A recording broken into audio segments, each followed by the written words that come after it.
Fala pessoal, tudo bem? Aqui é o professor Williams dos Santos Lúcio para mais uma aula de Tecnologia da Informação. Os tópicos de hoje serão novas tecnologias e o comércio eletrônico. Essa sequência de tópicos futuramente irá também abranger criptografia e certificação digital, mas o foco de hoje está aqui, no comércio eletrônico e os seus impactos na operação logística. Lembrando que nas aulas anteriores eu conceituei o que são essas novas tecnologias, indicadores de desempenho relacionados à logística, dentre outros conceitos, né, do componente tecnologia da informação aplicada à logística. O link para as aulas anteriores irá aparecer aqui na parte superior do vídeo no canto direito, tá ok? Então vamos lá. Só para dar uma introdução, de acordo com Rasolini Filho, né, um texto que ele escreveu lá em 2011, a partir da segunda metade dos anos 90, com as práticas do comércio eletrônico, a logística se fortaleceu, pois foi justamente ela um dos grandes gargalos desse mercado, né, onde as empresas que souberam se diferenciar na prática de serviços logísticos apresentaram ganhos de competitividade significativos. Ou seja, lá em 2011 ele já afirmava que a operação logística iria crescer, o e-commerce iria crescer e a logística teria que se adaptar para esse novo modelo de negócio, né? Onde eu tenho cargas fracionadas, produtos menores e mais sensíveis sendo entregues em diversos pontos do meu canal de distribuição. Correto? Então, o volume de pedidos de e-commerce vem aumentando, isso gera emprego, gera oportunidades de negócio, porém são operações bem mais delicadas, né? Com produtos cada vez menores e pontos de entrega cada vez mais separados, né, geograficamente. E aí, para conceituar um pouco do e-commerce, vamos voltar lá no conceito de internet, né? A rede de alcance mundial, o conhecido WWW, World Wide Web, que teve a sua primeira comunicação bem sucedida em meados dos anos 90, né? Pensando na nossa internet moderna. No Brasil, até abril de 1995, a internet era utilizada apenas para fins estatais, ou seja, apenas os órgãos dos governos tinham acesso ao modelo de internet que utilizamos hoje, essa internet livre. Aqui uma curiosidade, o site do UOL, lá no primeiro momento da internet para o usuário aqui no Brasil, em dezembro de 1996, e o site do UOL hoje, né, exatamente aí dia 16/6/2020. Né, nós vemos aqui um modelo bem estático, né, com muito mais texto, pouca animação, e hoje não, o site ele é totalmente dinâmico, né? Eu tenho ilustrações se movendo, vídeos curtos, diversas formatações de texto. A comunicação ela é feita por vários modelos, né? Emojis, pequenas imagens, enfim. A grande diferença aí da internet em meados de 1996 e da nossa internet de hoje, né? Isso pensando na internet para o usuário final, né? Para nós como população. Falando ainda da evolução da internet, a internet também chega nesse conceito de internet 4.0. Eu tenho aqui o momento da internet 1.0, 2.0, 3.0 e 4.0, assim como as evoluções industriais, as evoluções nos sistemas de logística. A internet 1.0, na literatura, é conceituada como a web do www, isso de 1990 até 1999, momento em qual apenas as corporações produziam informação para os usuários, ou seja, as corporações e os órgãos estatais produziam conteúdo para nós como usuários apenas lermos esses conteúdos, correto? Depois, no momento da internet 2.0, que é conhecida na literatura como a web social, isso dos anos 2000 até meados de 2009, é o momento em que o usuário começa a gerar conteúdo na internet, isso por meio das redes sociais, né? A gente começa a lembrar aí de ICQ, MSN, Orkut, né? Onde o usuário efetivamente começa a interagir na rede social produzindo conteúdo. Isso também nos bate-papos, né? Enfim, dos diversos servidores. Depois vem o que é conhecido na literatura como a Internet 3.0, que é a chamada web cooperativa. Isso entre 2010 e 2014. É conceituada como a internet de cooperação entre computador e usuário. Como assim? O usuário, além de receber o conteúdo que vem das corporações, o usuário, além de gerar conteúdo por meio das redes sociais, ele também tem um processo colaborativo de gerar conhecimento com o computador, como as corporações. Como isso? O usuário começa a utilizar, por exemplo, o Google Maps, onde ele insere o destino aonde ele quer ir e a internet, o processador do Google Maps, o servidor, faz a roteirização, né, gera esse conhecimento para o usuário. Então começa a ter cooperação entre computador e usuário. E o momento atual, né, que é o momento da internet 4.0, de 2015 até a nossa atualidade, é conceituada na literatura como a internet, né, a web inteligente, ou seja, onde existe a integração da internet em diversos dispositivos. Então, hoje eu tenho a internet em smartphones, tablets, computadores, notebooks, desktops, tenho a internet nos carros, em relógios, em diversos equipamentos dentro da nossa casa, né? Em lâmpadas, câmeras, espiãs, tudo isso conectado por meio da internet. Então é o que é conceituado como a internet 4.0. Isso para entender um pouco da evolução da internet.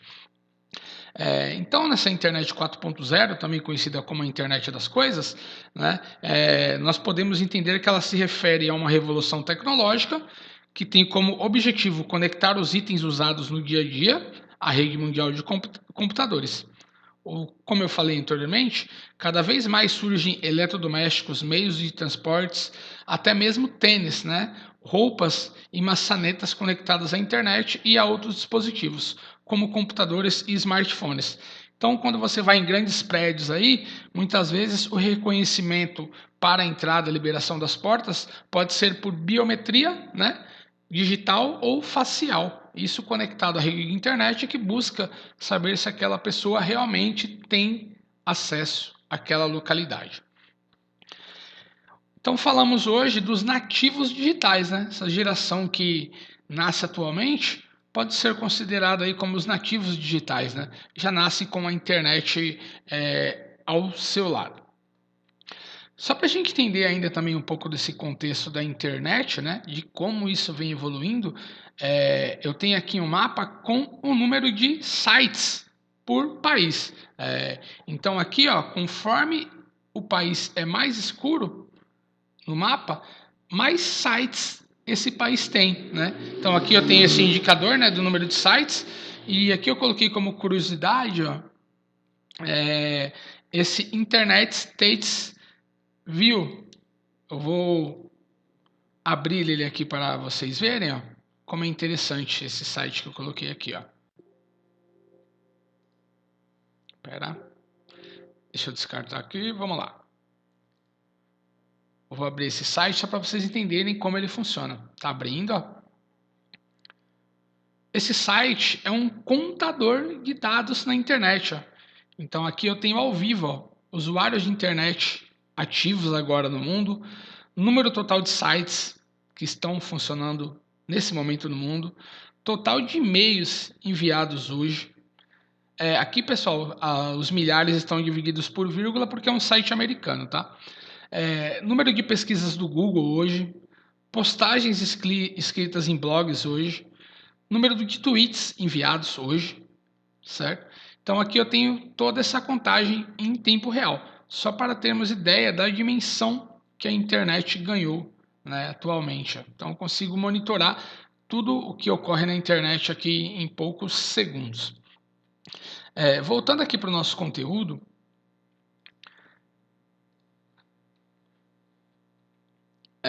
Vamos entrar agora no e-commerce do Brasil. Pensando a nível Brasil, ó, aqui são dados de 2018, porque os dados de 2019 ainda não foram disponibilizados, né? Estamos agora no meio de 2020, com esse momento da pandemia, enfim, o pessoal está com foco em resolver os problemas gerados pela pandemia para depois colocar esses indicadores. Mas até 2018, ó, os sites mais acessados no Brasil, se verificarmos aqui, ó, foram os sites, né, eu coloquei aqui a lista dos 50 primeiros.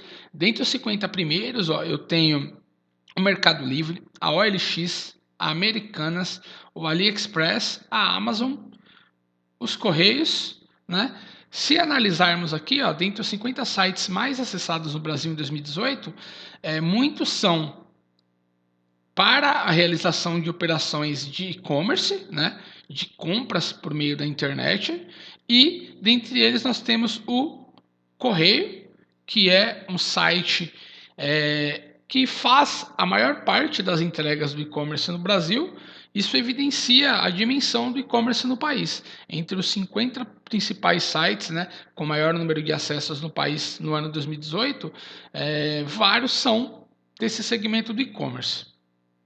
Temos aqui também, ó, o Reclame Aqui, né? Que é onde também o usuário do e-commerce vai fazer as suas reclamações quando tem algum problema na sua operação, na sua entrega, um produto avariado, extraviado, enfim. Esses dados são da Alexa, né? Que é um órgão da Amazon que faz esses levantamentos. Falando ainda do e-commerce no Brasil, houve uma mudança, né? Está acontecendo uma mudança no perfil do comprador, né? Fala-se até no conceito de mobile commerce, ou as operações de e-commerce sendo feitas por dispositivos móveis, né? Está aumentando muito as operações de e-commerce por meio de smartphones, né? O perfil do usuário que fazia suas compras por meio do notebook ou desktop da sua residência, atualmente, com essa gama de aplicativos, as facilidades que os dispositivos móveis nos trazem, está comprando mais, negociando mais no e-commerce por meio de smartphones, certo? Isso está subindo exponencialmente aí. Falando ainda dessa evolução, ó, aqui eu tenho essa evolução em milhões de pessoas ativas no e-commerce do ano de 2013 até 2017, ó, crescimento exponencial. No Brasil, aqui eu tenho uma divisão, né, das classes sociais que compram no e-commerce, percentual de pessoas em cada segmento, e tenho também a divisão por regiões, né? Então a maior parte dos compradores do e-commerce do Brasil estão aqui na região sudeste, ó, né, que abrange o nosso estado de São Paulo. Ou seja, nós temos grandes chances de atuar em uma operação logística que atenda o processo do e-commerce, correto? Visto que a maioria dos compradores no Brasil concentra-se na nossa região. Pensando ainda nessa evolução, aqui eu tenho dados sobre a evolução do faturamento das empresas do ano de 2015 até 2017, né? Também um crescimento exponencial, né? Aqui eu estou falando em bilhões de reais, ó. 2015, 49 bilhões, 2017, 73 bilhões, né? Quase que o número dobra aí em apenas 2 anos, para termos uma ideia do aumento dessa operação de e-commerce, operação essa que impacta diretamente nas operações logísticas.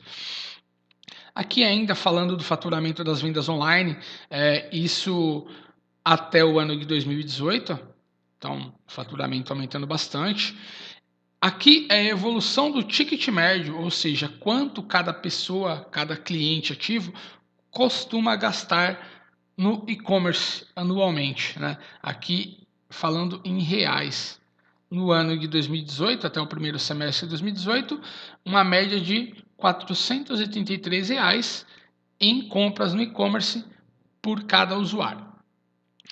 Aqui o número de pedidos, né? Falando em número de pedidos, em milhões de pedidos realizados no ano, primeiro semestre de 2018, com 54 milhões de pedidos.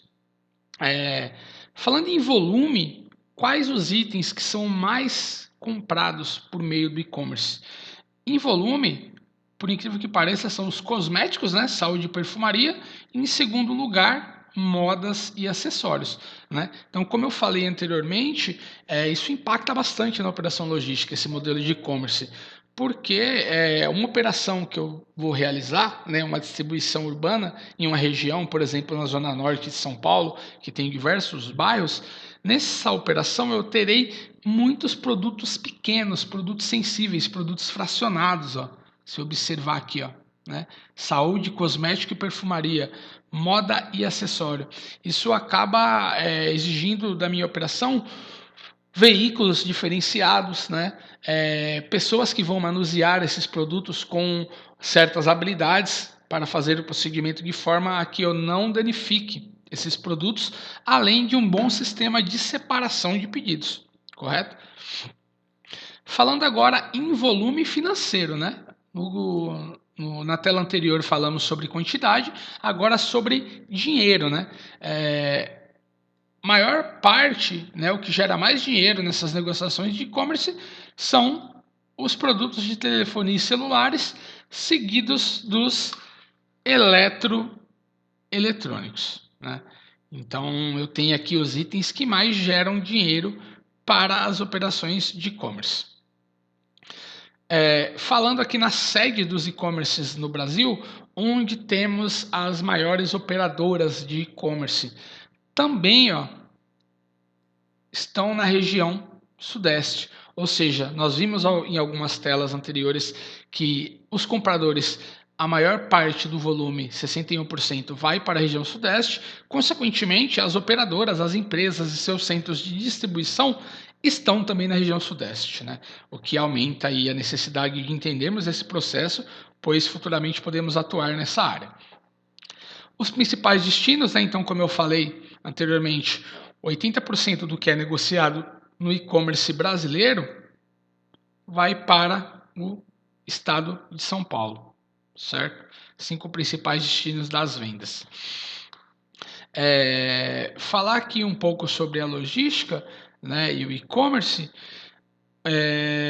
53% do que é pedido é entregue por transportadoras privadas, 10% do que é pedido pelo e-commerce os clientes retiram na loja e 37% o processo de entrega é realizado pelos correios, correto?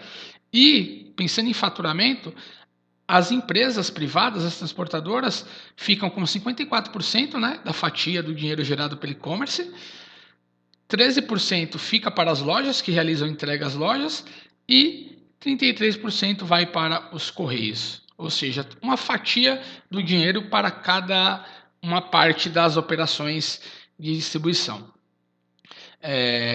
Sobre problemas que ocorrem nessa operação, nós podemos citar principalmente o prazo de entrega. Um grande gargalo ainda é o prazo de entrega. Aqui nós temos um gráfico, né, alguns gráficos sobre quem retirou na loja, sobre quem recebeu pelos correios e sobre quem recebeu pelas empresas privadas, né, de transporte. Nós temos aí a Log, temos, enfim, várias empresas que fazem essa operação. Em vermelho, né, se chegou atrasado e em azul se chegou no prazo. Então eu tenho uma fatia que ainda recebe produtos em atraso, né? O que é um grande problema, porque o consumidor brasileiro costuma abandonar a marca, né? Então eu, como empresa, tenho que entender bem quem eu vou escolher como prestador de serviço para fazer a distribuição, e eu, como prestador de serviço, tenho que tentar garantir cada vez mais as entregas no prazo. Isso envolve o indicador de desempenho da minha organização, conceito esse de indicadores que vimos na última aula. Aqui é um gráfico que fala o quanto o cliente ficou satisfeito com o seu serviço de entrega. Isso também ele sendo realizado por meio da retirada na loja, por meio da entrega dos correios e por meio de transportadoras privadas, né? Aqui eu tenho em roxo a satisfação em relação ao manuseio, em amarelo a satisfação em relação à entrega no prazo e em laranja o indicador de desempenho sobre o acompanhamento do pedido, o quanto que o cliente ficou satisfeito com a rastreabilidade, com a transmissão da informação enquanto esse produto foi passando pelas etapas ali. Falando ainda no ranking de acesso no Brasil, aqui já dados de 2019, isso foi analisado no dia 5 de 3 de 2019, o site com mais operações de e-commerce no Brasil é o Mercado Livre, né? Aqui eu tenho a sequência por outras organizações, mas são empresas fortes, né? Que tem centros de distribuição aqui por São Paulo, Arujá, Guarulhos, então são oportunidades aí para os técnicos em logística. Falando ainda dessa dimensão do e-commerce, quais os efeitos do e-commerce nas operações logísticas? Então, né, nós já falamos um pouco do atraso da entrega. Pensando aqui no Brasil, o prazo médio prometido em 2015 era de 9,4 dias, em 2016, 9,1 dias. Né? As empresas conseguiram melhorar um pouco isso entre 2015 e 2016. Mas, sim, a cada dia que passa, o cliente está mais exigente. Né? Ele compra hoje e quer receber hoje. Então, a gente sempre tem que tentar diminuir esse lead time entre o momento da compra e o momento da entrega do produto. Falar aqui sobre os 10 principais mercados de comércio eletrônico no mundo, o Brasil é um deles. Né? Até 2019, o Brasil era o 10º país do mundo com mais operações realizadas por meio do e-commerce. Então, nós profissionais de logística temos uma grande chance de atuar nessa operação. Então, temos que entender esse contexto e a importância do acompanhamento dos indicadores de desempenho. Falar agora desse momento atual, né, do processo aí do coronavírus, o que aconteceu? Com a quarentena, com o confinamento, a operação logística e a operação de e-commerce, que são operações vivas, teve um grande aumento. Né? Tem empresa aí que teve um aumento de 180%, pegando de fevereiro até junho. Ou seja, a pessoa vendia 100 unidades por mês, ela passou a vender 280 unidades por mês, né? 180%. Ou seja, eu tinha ali meu quadro de funcionários dimensionado para atender uma determinada demanda. Em 2, 3 meses, isso quase duplicou, quase triplicou. Como que eu vou reagir a isso? Eu tenho que ter minhas estratégias muito bem elaboradas, eu tenho que ter os mapeamentos dos processos, tenho que ter uma boa transmissão de informações, né? E tenho que ter bons indicadores de desempenho. Falando ainda sobre esses impactos, as empresas estão operando em ritmo de Black Friday, né? Como eu comentei, com quarentena, o volume de entregas quase duplica em abril em relação a março. Ou seja, do mês de março para abril, eu tive operações que duplicaram. Eu tenho exemplo de uma grande empresa que faz entregas aí online, que eu tenho parceiros que trabalham lá, falaram para mim que na unidade deles a operação aumentou 40% em um mês. Como eu falei, ele tinha ali 10 separadores, 5 conferentes que atendiam o processo dele. Se isso duplica, como que eu vou conseguir realizar tudo isso? Eu posso contratar? Posso, mas o processo de contratação é um processo relativamente lento, né? Eu preciso abrir a vaga, preciso fazer o processo de recrutamento e seleção, aí vou contratar a pessoa que vai ter que abrir conta no banco, fazer algumas operações até entrar na empresa e receber um treinamento. Eu não consigo fazer isso em menos de 10 dias. Como que eu fico naqueles 10 dias ali, com 40% de pedidos de entregas a mais? Eu tenho que ter bons cálculos de produtividade, que envolve nossos conceitos vistos lá em PPCP, e tenho que ter bons indicadores de desempenho, conceitos vistos aqui na matéria de tecnologia da informação. Falando ainda dessa operação, essas empresas de operação logística rápida, né, estão tendo um bom desempenho, né? Estão tendo bons resultados. Né? Aqui eu coloquei algumas dessas empresas, né? Essas matérias foram todas consultadas hoje, que estão reagindo, né, nesse momento, que estão tendo uma alavancagem no seu processo, na sua operação, com mais entregas, com mais dinheiro entrando e com contratações.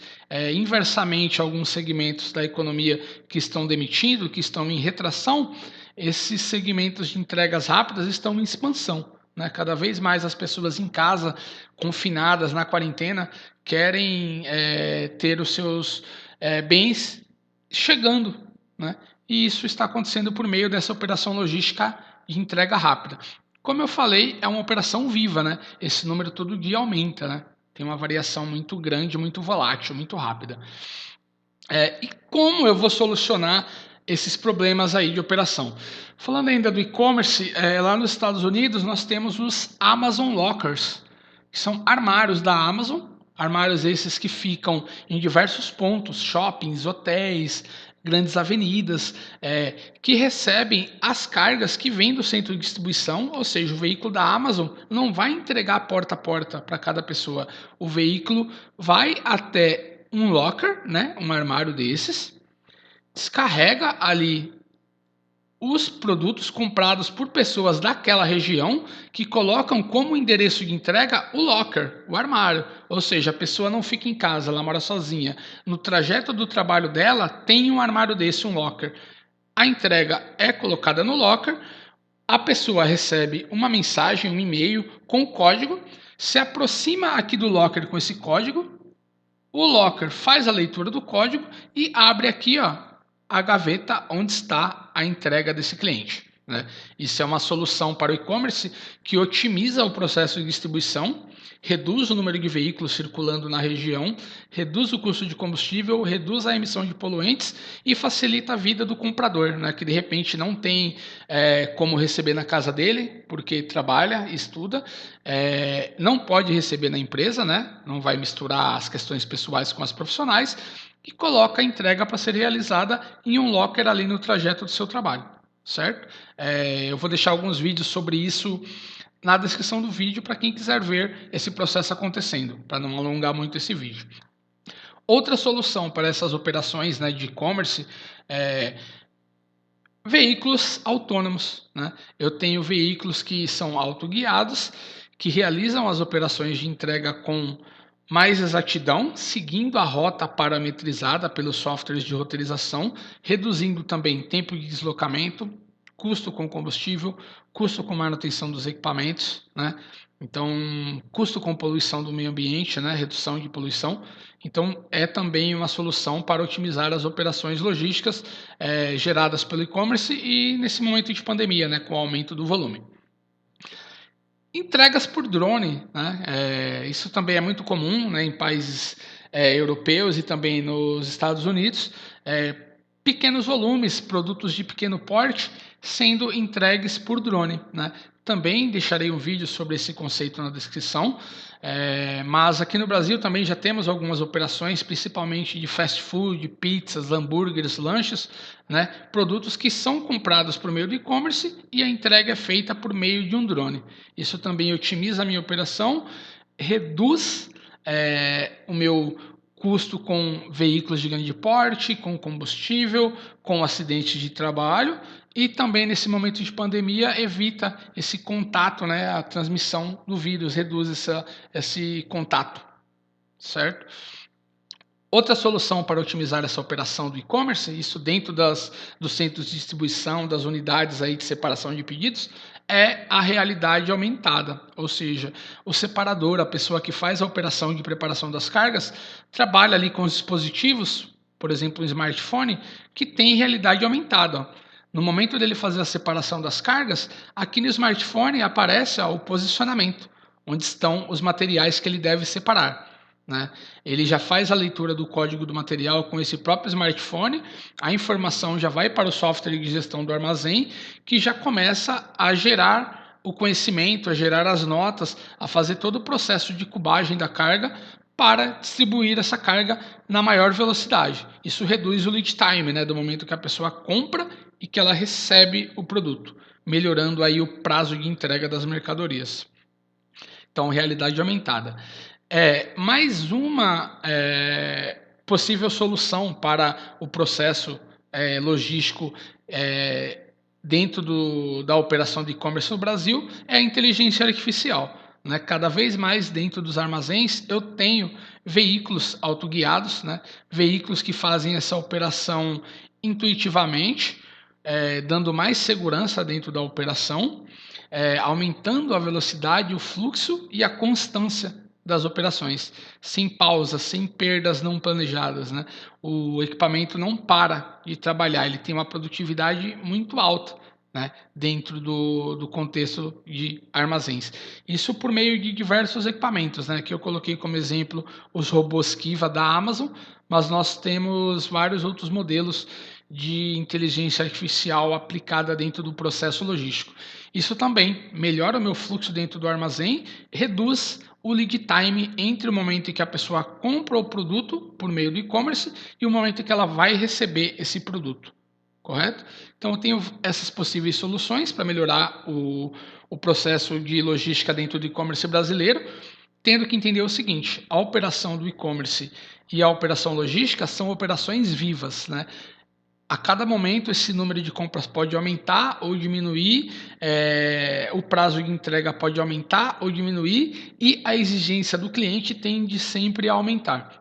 Então, eu preciso conhecer esses conceitos, né, do que é o e-commerce, o impacto que ele gera na logística, a lucratividade que ele traz para as organizações, porém tenho que entender que esse processo gera alguns problemas, né, cargas mais fracionadas, menor lead time exigido pelos clientes, mais qualidade nas entregas, mas eu tenho que entender que eu tenho possibilidades de melhoria, né, com a aplicação de softwares de gestão de informação, com criação de indicadores de desempenho e com a melhoria dentro dos meus processos.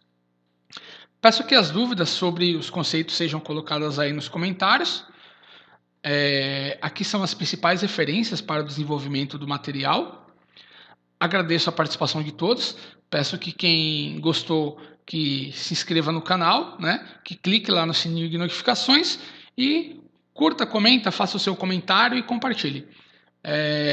Na descrição desse vídeo eu vou deixar também um teste, né, um questionário rápido sobre os conceitos abordados, o qual vocês podem fazer e já terem a resposta automática. Muito obrigado a todos e até mais. Tchau, tchau. Um grande abraço.